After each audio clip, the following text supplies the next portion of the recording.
right, we are live from the Arnold's. Got two cameras today, one so you can see the booth,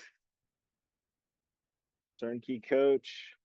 We are right next to Sam Solik, SBD, and right behind SBD is Rogue. Very excited to be here. Should be a fun week. What I wanted to talk about today, in keeping with the fact that I'm on the road, although my team suggested that I cancel this week, I wanted to continue because I think one of the benefits of working in as an asynchronous coach is that you can work when you're traveling or you can work when your clients are traveling. So I wanted to talk about some of the keys that I've found to being successful to what with working while traveling. Hopefully the impact drills and background noise isn't horrible, but that might bring up point number one, which is you want to find an area where you can provide high quality feedback. In fact, I probably should have. In fact, you know what? I'll do this in real time just so we can demo the impact of how much difference it can make to have a good speaker. But I would say my number one tip is to set up your equipment so that you can provide the same quality of experience of customer feedback or customer value as you do when you're coaching from home. And I would say the number one variable that you can control to improve the quality of your feedback while on the road is a microphone. So let's switch this from my AirPods to the microphone and see how much difference this makes. This will be a fun experiment. We'll have to watch it back in the video and see how much better it is. Now I'm on the Shure microphone. Hopefully you can hear that has improved things. But one of the things that I think is really powerful about being able to provide online coaching and asynchronous coaching is that you can do it from anywhere. But I think a common mistake is that people don't try to prioritize ensuring that the quality of their feedback is seamless. So I try to, generally speaking, take the same camera and the same microphone with me whenever I'm traveling so that they don't know in terms of the quality of the feedback video, whether I'm in my normal office or somewhere else. Now, obviously the background will change, but I think that's actually can be fun way to add a different experience to your feedback videos and have something fun to connect with your clients about where you're at, what you're doing, and vice versa whenever they're traveling. Obviously, their background is something that you can talk about as well. So I think obviously we're powered by TurnKey Coach, and I think TurnKey Coach is an excellent product for providing feedback wherever you are. We got something showing up in the Q&A here. We'll get to that towards the end. But the features in TurnKey Coach work both on desktop and mobile. It is predominantly, I would say, designed to coach on desktop. However, I often use TurnKey Coach on mobile just via the browser or the app, depending on which one you prefer. While I'm on the plane, sitting on the tarmac, I'll be responding to messages. If I'm waiting in line somewhere, I can do some programming. We're about to release some features over the next couple of weeks that are going to make programming on mobile even better. Of course, the voice recording feature, I think, makes mobile feedback even more seamless, which we just announced today. It's actually been live for a couple of weeks, but we were just kind of letting some bugs work through the system and fixing some things without really advertising it. But actually, I was just talking to a client earlier this week who was providing feedback while walking on the treadmill and doing voice memos to his clients. So there's a lot of flexibility with the app, and I would just say whatever you're doing, as much as you can, try to make that wherever your location is seamless to the customer. There was a question here from Rich. Uh, are the lapel microphones comparable in quality, or is one like what you have notably better? I have found that the Shure microphone is the best microphone in terms of kind of balancing three factors: quality, portability, and price. Again, apologize about there's a forklift right next to me. Um, but these are relatively inexpensive. I think they're just under $300 last I checked. Very high quality. In fact, you will see that this is probably the most common microphone that podcasters are using right now. So it's podcast quality microphone under $300, and it fits in my backpack. Do the lapel mics work? Yes. I also have a Rode wireless microphone. I haven't actually experimented with it too much. I'm going to be trying it tomorrow, actually, when we're doing interviews with coaches that come by the booth. But interestingly, I came about the perspective that the audio quality was so important based on customer feedback, because I typically used a really high quality podcast level quality microphone, and I had one of my clients get covered by a coach who was using the old plug-in AirPods before they went wireless. And he made a comment that listening to the coach feedback was grating to him because it sounded really tinny compared to the audio that he was used to from my videos. So if you think about the customer experience when you're providing React videos or voice feedback, uh, it's really those kind of little details that can actually enhance the quality of the feedback. I've gotten a lot of feedback on in terms of audio making a difference. Like if the room is really echoey, or probably a situation like this, I probably would get some comments. Interestingly, video quality feedback does not seem to be as critical. So I used to travel, and I still do often travel with my digital camera, my DLSR. But lately, I've just been using the built-in integrated webcam, and that one doesn't seem to get. I don't get as much feedback, and I think that might be just because the video is relatively small, and it doesn't quite influence the user experience quite as much as the microphone. So technology, microphone, really key. Lighting makes a really big difference. The camera can, but I think you're going to get the best bang for your buck with the microphone. And then obviously, I'm a huge fan of using TurnKey Coach because one of the things I think comes into play more when you're traveling is that you don't have as much attention as you normally do to managing your clients' programming. So or their feedback. So having the built-in reminders for programming, for needs programming, missed workout, or that they left a reminder, I think is critical.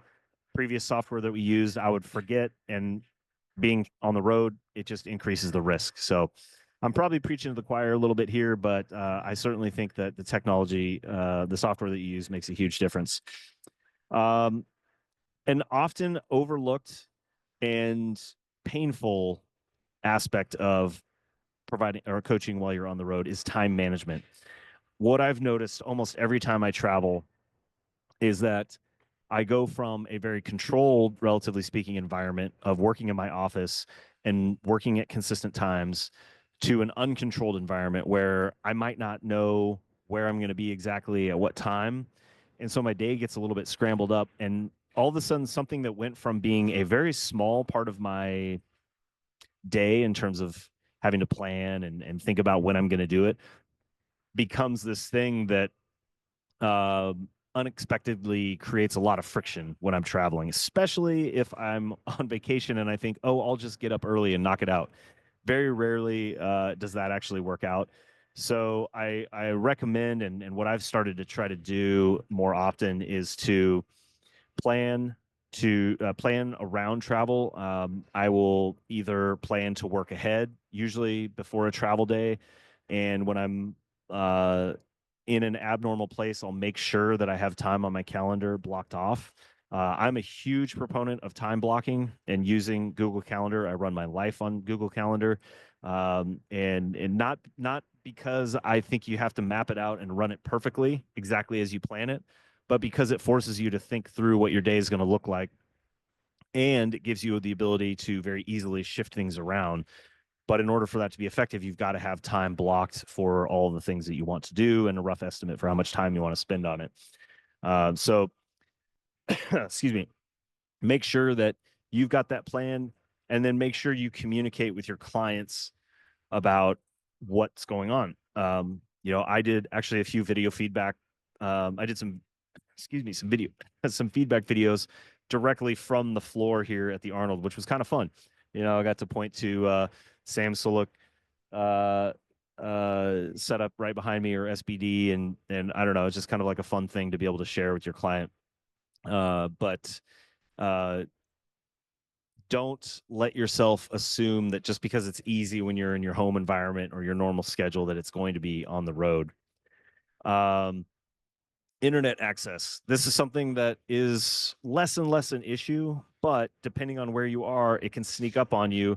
And I find that as counterintuitively, as it's become less of an issue, it's actually become more of an issue because sometimes you get kind of lulled into complacency that internet access is everywhere when it's still not quite everywhere. Or if it is, now that we've gotten used to ultra high speed internet, it might not be what you're used to. So if you're used to 300 megabits down and 40 to 70 megabits up, and now all of a sudden you're on a 5 megabits down, 1 megabit up, your video feedback sessions are going to get real painful real quick.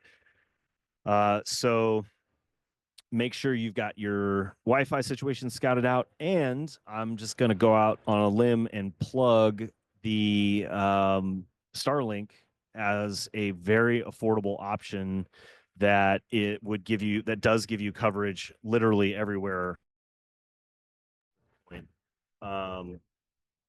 So if you are a frequent traveler, and especially somebody who's traveling to areas that are,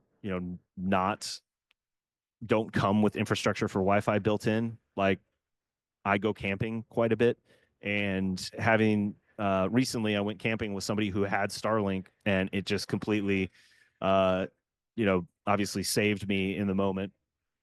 Oh boy. Uh-oh. So now we can see how bad it can get.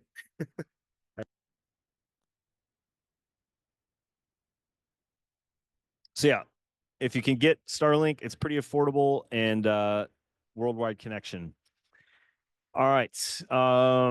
Portable coaching setup. We already talked a little bit about making sure that you've got the ability to travel. I intentionally have because I traveled a lot over the last few years. And so I've got a bag. I use an e-bag. It's about due for an upgrade, but this thing is what fits my whole office into it.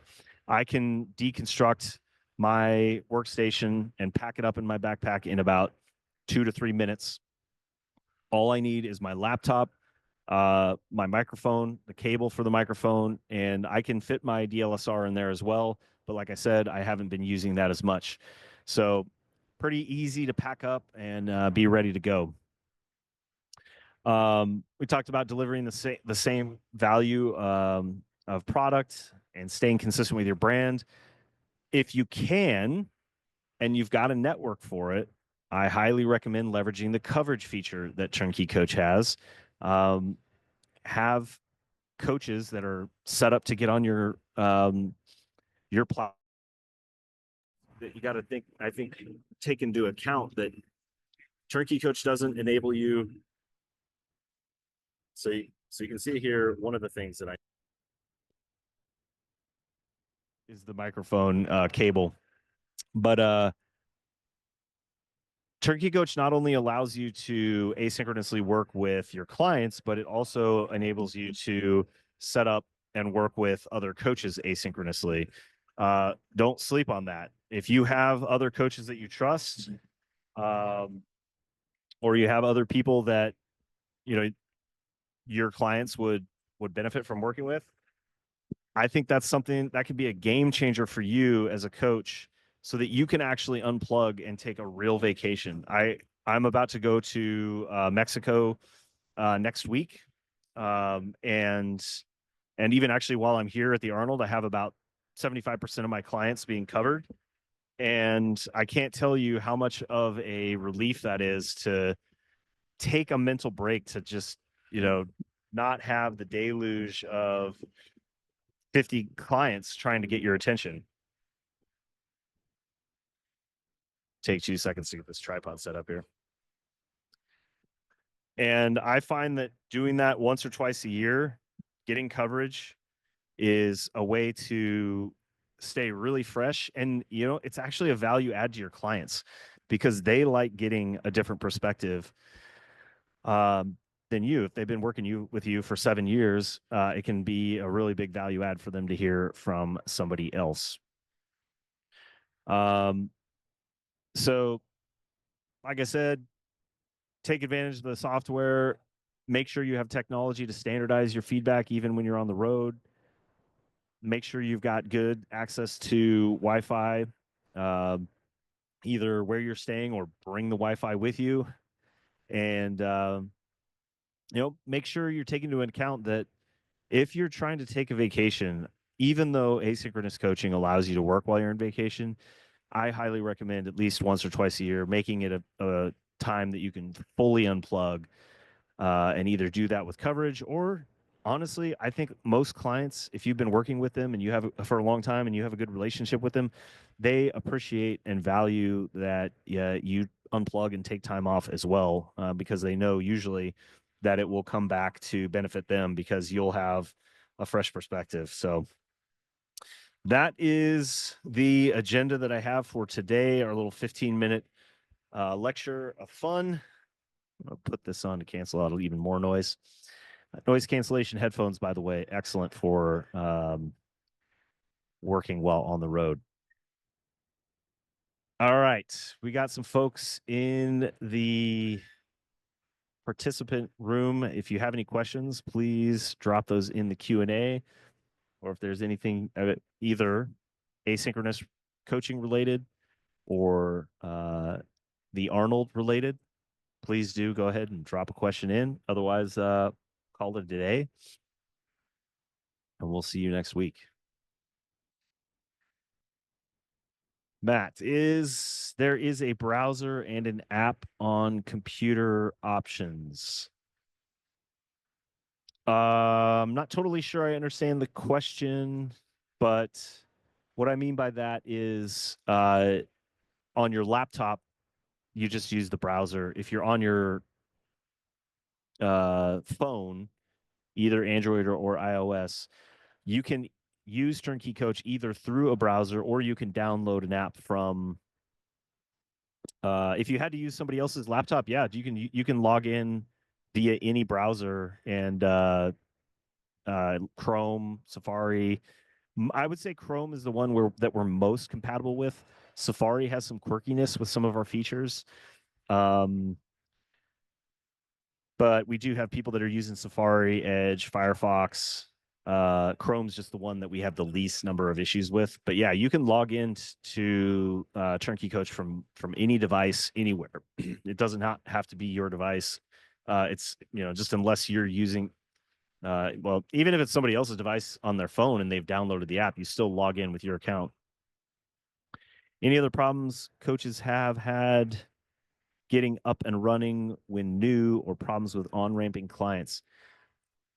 I have actually been surprised by how easy people have found onboarding their clients to be. I thought there would be a lot of feedback that the app was, that their clients had a hard time. And there are usually a lot of coaches who are concerned about their clients getting used to it. But interestingly, and the reason I always felt that way is that our dev team is really small. We don't have these multi-million-dollar budgets that a lot of other apps have out there. And so I was always worried that we didn't have a lot of the bells and whistles that people like. Counterintuitively, we've actually gotten feedback that TurnKey Coach from the client perspective is so simple and so easy that they actually have an easy time getting on board. Even, we've gotten a lot of people concerned that older clients that aren't as tech friendly would be able to figure out the app, but they've had really very little problems. From the coach perspective, kind of on the opposite end of the spectrum, there has become quite a lot of features that TurnKey Coach has now. I actually undervalue that sometimes just because I've been working on it since day one and I don't even recognize how many features there are or what it's like to experience it from the very beginning. So we have gotten a little bit of feedback that when you first sign on, it can be a little bit like, okay, well, where do I go now? But there's a couple of things that I would say to that. One, there's a whole setup video guide. We've got 6 videos, I think, in there that will walk you through all the basic stuff. The Help Scout library, the little pop-up question mark support beacon will enable you to search up documentation about how to use all the features.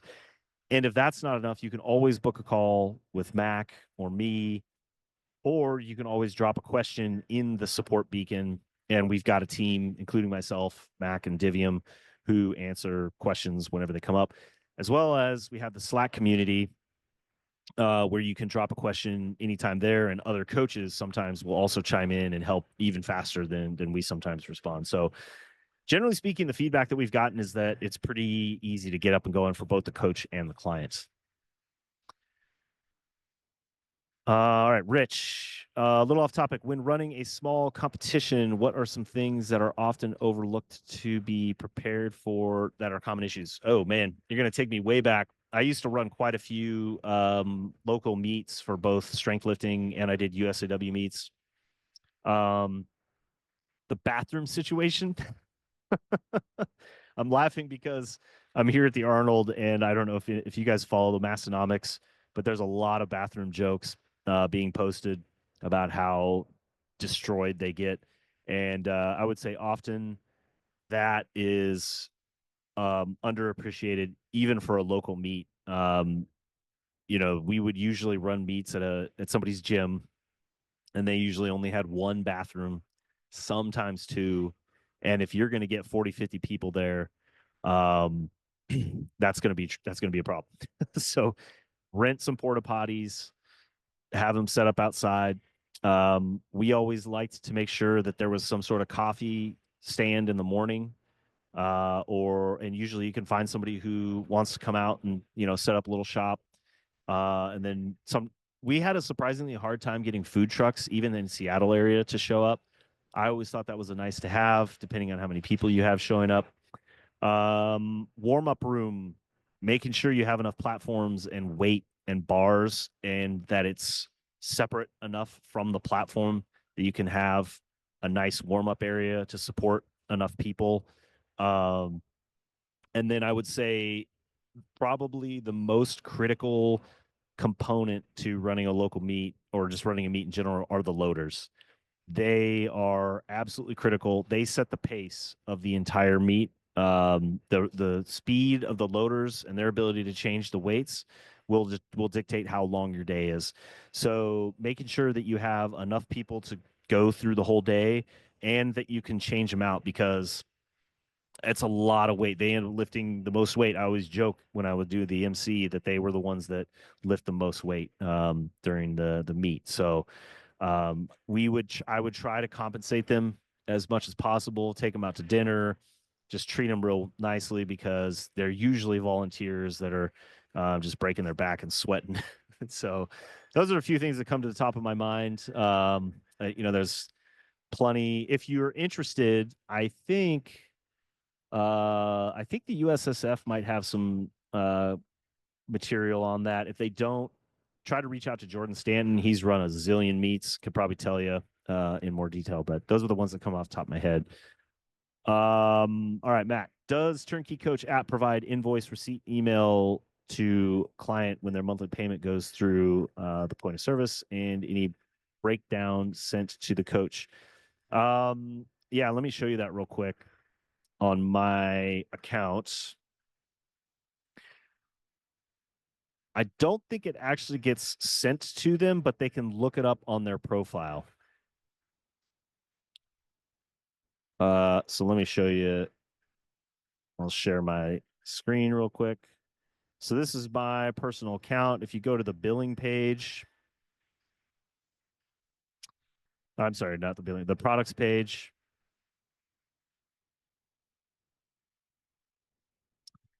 And subscriptions, these are all my active subscriptions. If I go to Darren Payne here, I click on his name, you can see all prior invoices and you can see a copy of the invoice. We have not set this up to automatically send a copy to the client, but you can always look it up and you can download a copy and send it to them. If I go to that client's profile,